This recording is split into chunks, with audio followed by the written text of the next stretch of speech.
చంద్రబాబు తనంతా నిరూపించుకోవడానికి ఇప్పుడైతే అద్భుతమైన అవకాశం వచ్చింది. ఒక్కోసారి ఒక్కొక్క అవరోధం ఉంది. 2014లో అధికారంలోకి వచ్చిన పూర్తి మెజార్టీతో జాతీయ స్థాయిలో ఇక్కడ వచ్చిన జాతీయ స్థాయి ప్రభుత్వం పూర్తి మెజార్టీతో ఉండడం వల్ల తను అనుకున్నవి అన్నీ తేలేకపోయారు. హోదా లాంటి విషయాలు లేకపోతే అమరావతికి నిధులు లాంటివి. దానివలన 2019 ముందు ఆ వ్యతిరేకత బీజేపీ విషయంలో అన్నటువంటి చూపించి వెళ్దాం అనుకున్నారు. అటు చంద్రబాబు చెప్పింది నమ్మారు, అందుకని బీజేపీకి వ్యతిరేకంగా ఓటేశారు.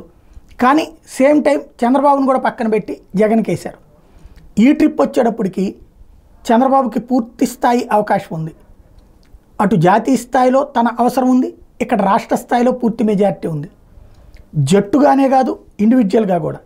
దీంతో చంద్రబాబు ఈ దఫా ఏమైనా చేయగలుగుతారు.